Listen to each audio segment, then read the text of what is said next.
I'm going to show you how to make this rustic cake stand for a wedding. Let's take a look at the materials you'll need.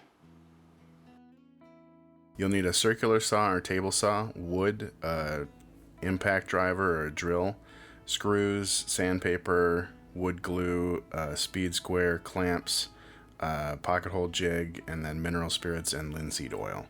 So here first I decided to figure out what faces I wanted to use and then marked on them which numbers were which, and then drew a line underneath them so I knew which way was up as well. And then here I'm just going back on the back side of those panels and just marking off where I want the pocket hole screws to go. So you can see I've got those two lines there. Just gonna do two pocket holes in each board to go into the next board, joining the two faces. So you can see there I've got those lines will line up, and here I just made sure everything was in the right order, then flipped it over. This is my first time using the pocket hole jig, and I thought it was pretty easy. I just had to figure out in my mind, kind of geometry wise, which way it was supposed to be facing and all that kind of thing to make sure I was drilling in the correct direction. But once I figured that out, it was pretty easy to understand. So here I'm just going through and drilling basically the leftmost two boards I'm drilling going towards the center, and then the right two boards I'm drilling going to the center as well, so it's almost like a mirror image of one another. So then I've got those all laid out, flip them over, make sure I still had everything in the right order, and then kind of clean up my workstation here, and then I'm going to take out the drill, and they suggest using a drill rather than an impact driver because you can lower the clutch setting so that you don't overdrive the screws into the wood, because if you do, you have the possibility of like blasting right through the piece of wood you're trying to screw into. So here I'm just using a face clamp to make sure that these two faces are level with one another, so you just clamp over the gap in the boards to make sure they line up. I was probably being a little bit too fastidious on making sure that they were level there, but this is kind of the first time I got to use a pocket hole jig, so I was a little nervous. And then you can see I just kind of flipped the board around there to get the other side. So those two are joined together, and then I'm going to join that, what would be the number 2 board, into the number 3 board, which is the middle. And so then that middle one doesn't actually have to screw into anything else, because it's going to be screwed into from both sides, because now I'm doing the other side. The number 4 board is going into the number 3 from the opposite direction. Just trying to make sure everything's square there. I did notice once I started getting these together that the edges of the boards weren't apparently perfectly 90 degrees, so when everything was all screwed together, it wound up looking like the top was cupped a little bit. So you can kind of see there's some gap, and it wound up not mattering because I wound up screwing the top, each board into the base, which kind of leveled that out so that it didn't wind up being a big deal. If you don't want to use pocket screws, you could just do that instead. You'll just have to make sure you get everything lined up and clamped down exactly where you want it, and then screw in each. So here I'm just cutting out the base boards, and you can see this particular board was cupped pretty badly. I wish I would have noticed that more in the store. I think I was a little bit too much in love with how the grain looked on it, that I kind of overlooked how cupped it was. It did turn out to be a really pretty grain though, for being, just pine. So here I'm just measuring out. I think I did so the design is such that the base is going to have one completely flat front with no screws or anything, And then the two sides are going to be the shorter pieces that'll join on the back, and then the very back piece will be another larger one that overlaps as well. So then basically here I'm just making sure that I had the exact right measurements, because then I can use them as a guide for the next pieces. And then you saw there I was just putting them next to each other, because while I'm not doing a 45-degree miter cut on these to be able to do like a wraparound grain on the bottom, you could do that if you wanted to make this a little more fancy. I just didn't feel like doing that with my circular saw, but theoretically you could. It has the ability to do a bevel cut on there. So I just marked down which board was connected to which, so that I would know, again, when I was assembling everything, what the intended order was. And then I'm measuring the last one here, making sure that my measurements were correct. And I'm just using a speed square to make sure that my cuts are going correctly with that circular saw. Just because these boards are so short, you don't really have a whole lot of room to use the like laser or the guide on the circular saw. I'm trying to be a little bit more precise. So here you can see how look at that left one, how badly cupped that is, and the top looks cupped. So I'm trying to make a rustic thing, so it wound up not mattering. But obviously, if you were trying to make some fine furniture, this would not be acceptable. But so now I'm trying to figure out where I want to put the pocket holes for the inside, because the idea here too was using pocket holes on the inside to make it so that you wouldn't see any screws or anything on the outside of the base. Here I'm just doing some math on my phone, trying to figure out if I were to break it down into thirds, where would that be? I wound up changing my mind and going in, dividing it into quarters, and then so you can see I went back to my phone to get rid of those, figure out what a quarter would be, and then I went a quarter in from either edge instead. That looked a little more normal. So just clamped everything down and got the drill bit in there again. Again, you just want to make sure that your drill bit is, when you want to test it before you do it, so it's not wobbly. These 3/4 inch boards are pretty easy to drill through in one pass. You don't have to drill in and back it out and drill in and back it out if you don't want to.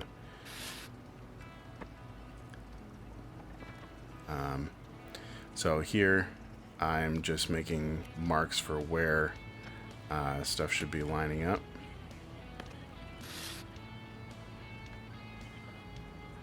So you only have to do the two sideboards drills for pocket holes, because then they'll connect to the two front and back of the piece. So then here I'm just lining everything up. You can see I've got a number 2 written on that one, so that front one right now is number 1. And then I'm just trying to figure out how am I going to go about clamping these down so that I can hold it in place to screw them together. So I wound up using my 12-inch clamps to hold that in place. And right now I'm just trying to get that drill bit level in there. So those went in just fine. And then doing the same thing on the other side. Just, trying to I got it clamped a little bit and then kind of wiggled it back and forth until it was where I thought everything was flush.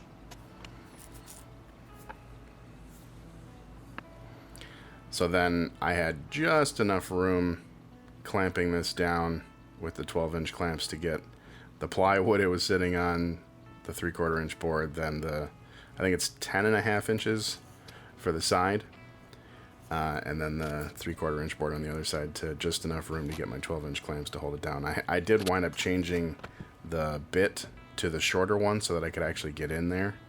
The Craig jig, like the master one that comes with the accessories, has a shorter one that comes with it, which came in handy on this project. I could have, probably put the bit in a hand tool and done it myself, but this worked out having the shorter one, so that was pretty handy. Here I'm just making sure that everything will be able to line up and kind of look the same on all sides. And around this time was when I was originally just going to do a screw in each corner, but since the top was so cupped, well, actually, I originally was going to do a screw in each corner, and then I changed my mind to make it so that there was a screw going in each board. But at one point I was going to do pocket hole screws from the inside of the base up into the top, but I figured with it being so cupped, it might be better to just screw into each one of the 5 boards, and then that would kind of like force it to lay flat. So that's what I wound up going with. If your boards aren't cupped, you could do pocket hole screws or just one screw in each corner. So here I'm just going through and sanding with 80 grit sandpaper by hand. You'll see in a minute, I changed my mind and went and bought a orbital sander because this was taking forever and it was hot outside. Then I just probably would have had to do this anyway, trying to get in those inner corners because the pocket hole jig kind of makes that cut a little rough. So in case I wanted to ever like flip this thing over and use the inside, I didn't want it to be super rough.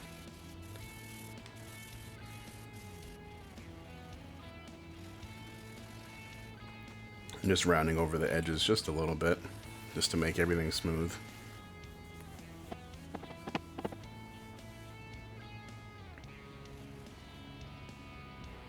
So just kind of feeling as you go here, make sure everything actually felt smooth.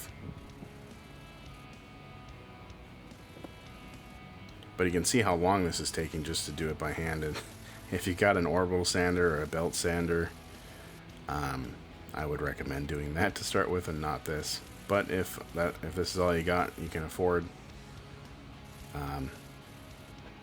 it's just going to take you longer, that's all.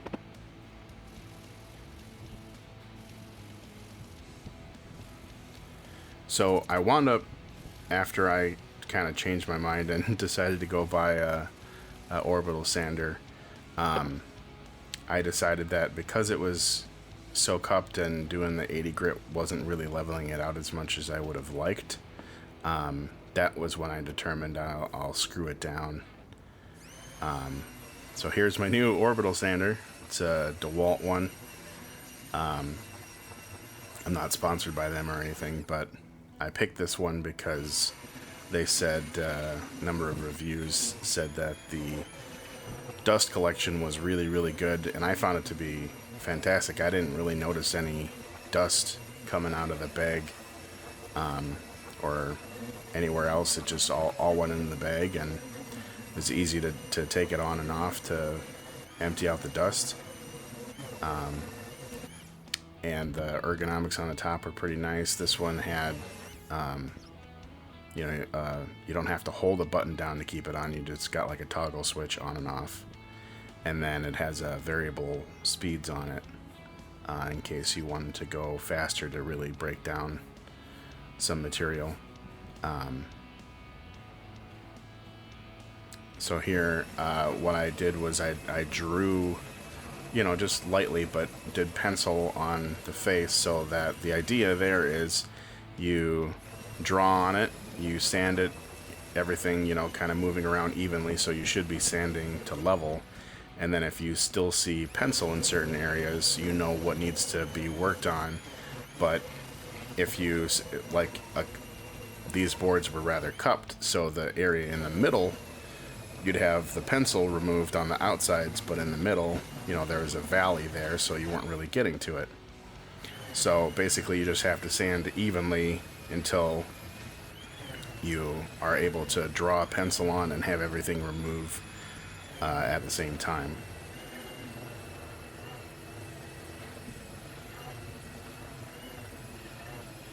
And I figured it would be a little easier to sand some of the inside stuff before attaching the top.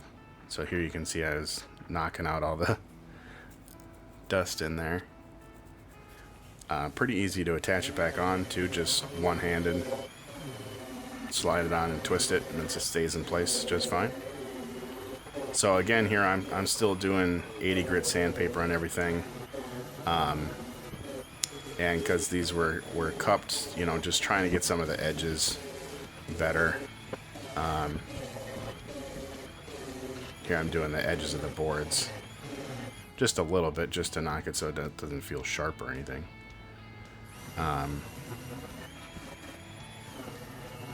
And I probably wouldn't have had to do this as long if the boards weren't so cupped, because it just felt like I wasn't getting it to be level at all.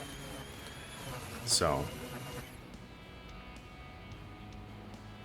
then here, I think I decided I wanted to go back and do some more sanding with the 80 grit on the top, just because it felt like it went so much faster on the base with this orbital sander, which is, you know, kind of the point. So went back and did that on all the sides. And I think I decided to wait to do the 120 grit until after attaching it, because I figured screwing the top down to the base would make it so that some of those edges in the middle would become, they wouldn't be closed off, they'd be open, and there'd be a bump there. So before doing the 120, I attached everything. So here I'm bringing out all the tools to attach the stuff. I'm going to drill pilot holes with the drill and then the impact driver. I just used some leftover Spax type wood screws that were 2 inches in length. That was probably overkill. I probably could have done like an 1.5 inches or 1.25 inches.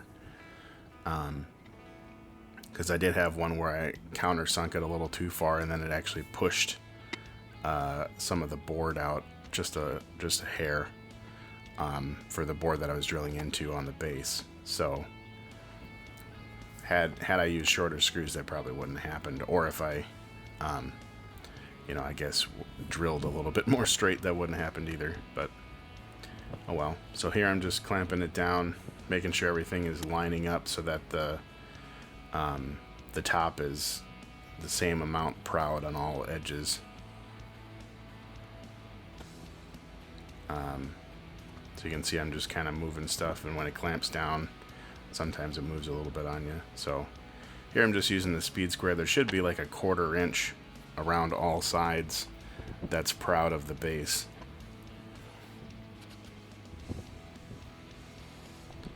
So then I marked off where like I think I want to go on a 1/4 inch in, or no, a 1/2 inch in, so that they would be kind of centered on the base, because you know, you got to come in a 1/4 inch and then another 3/8 of an inch to be centered on the baseboards.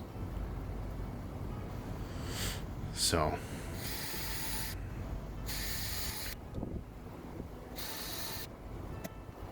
once I got those all, you know, I had to move my clamps around a little bit to get access to all of them.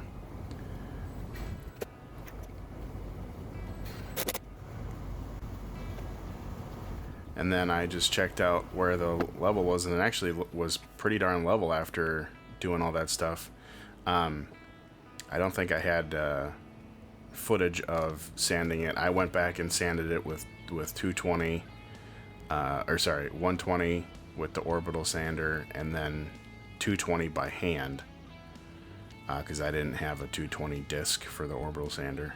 But by that time it was pretty easy to do the 220. So then here I'm just using mineral spirits to kind of wipe down everything, get all the rest of the dust off. I vacuumed it off as well first. But that's just to make sure you don't have anything stuck on there before you start doing the finish.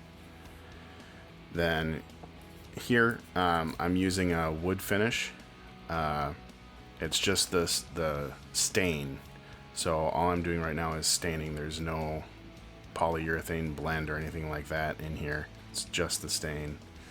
I would suggest not starting with the top, because you can see I dripped onto the sides because I had too much on the brush. I would suggest starting on the inside so you can figure out, you know, kind of how viscous your stain is going to be. Live and learn. So my fiance is standing there with me. We were noticing that that line that dripped down on the side was noticeable right away. And unfortunately, I wasn't doing this the best. You know, it was my first attempt at staining, so what are you going to do? I would probably, if I were to do this again, I'd start with the inside, and I would actually use a rag instead of a brush to apply this, to just kind of control that dripping a little bit more.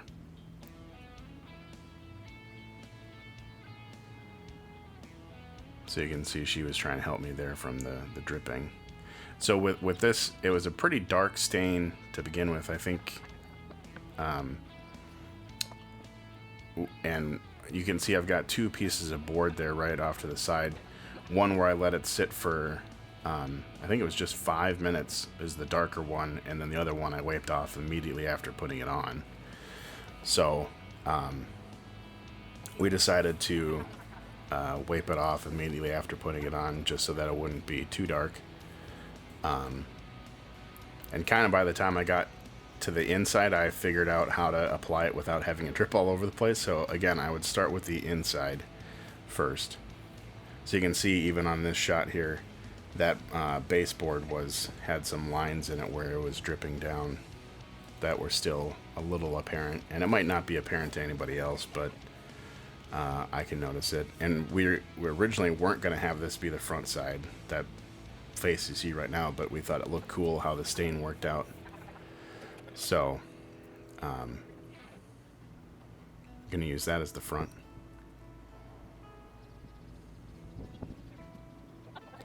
And we wound up just doing one coat of stain because it was plenty dark for what we wanted. You know, just trying to go for like a rustic sort of look. So that was plenty dark for us. So then now you just got to let that dry for a little while, and then you can come back and do your finishing. So I'm just using boiled linseed oil here, and basically what they kind of say is you want to completely wet the surface, like just douse it basically, but not so much that there's puddles of it on there, but you want it to get it completely wet so it can soak in, because the linseed oil, as opposed to like a gloss finish or a polyurethane, it seeps into the wood rather than stacking up on top of it. So eventually I wound up using an old paint tube that I would pour the linseed oil from the can into that, and then use that to just pour it directly onto the wood. That went a little easier. So you can see here I'm just kind of dousing everything in it. Ran out a little bit there.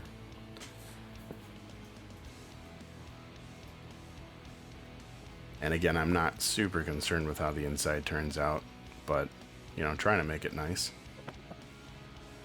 Because mainly this is going to be just seen like you see it here, where you're putting the cake on top of the on the top there, and the height reason for I just used a 1x6 for the bottom is just to have it sit up a little bit from, we're going to do like cupcakes for everything else, for people that aren't in the bridal party, so the main cake will kind of stand up above everything else. So here I'm just wiping off the excess linseed oil, trying to get all of that off, because if you leave it on there, it gets sticky. So then after that dries, you want to go back with steel wool, or like a really high grit sandpaper, and just knock down anything that, if you know, the grains were raised again or anything like that, just to make it so it's a little smoother. So they say light sanding here, so you don't have to do this for too long. It was hot outside. And it was kind of humid, so you may have to adjust your drying times if it's pretty humid outside. So I probably could have let mine dry for a little bit longer just because it was in the 90s and humid.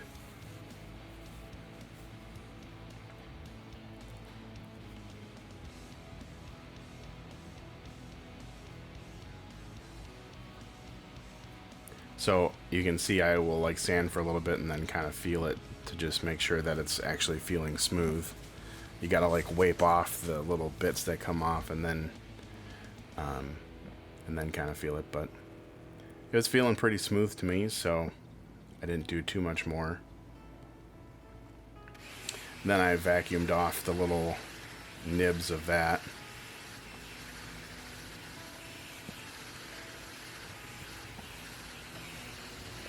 It almost just feels like little pieces of sand or something that get in there, so you got to get all those out so you don't have a bad finish.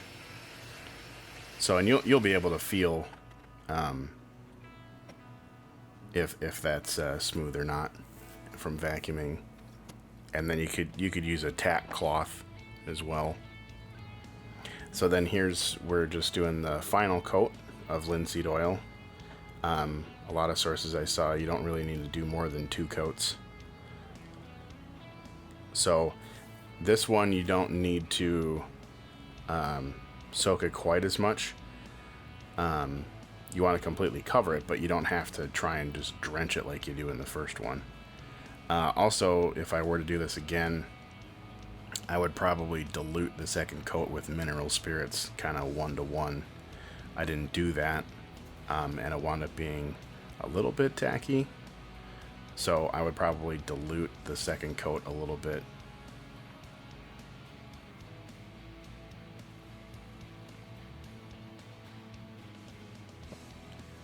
So again, just trying to wipe that all in so it looks wet but no puddles.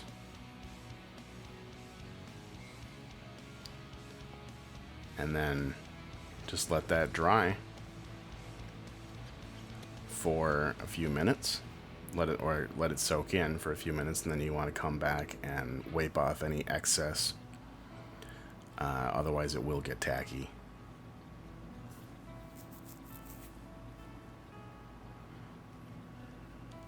So you can see there's how cupped that baseboard is. You can see daylight in between that edge grain and the face grain, which is unfortunate, but maybe adds to the rustic nature of what we were kind of going for. So, and then I just decided to go and wipe off in the order that I applied it. I think I waited about 5 minutes, which I probably could have waited a little bit longer, but I didn't want to have it start drying too much and have it be sticky. So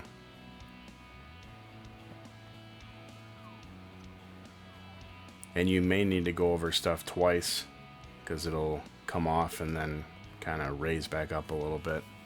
So just be thorough when you're doing the final coat.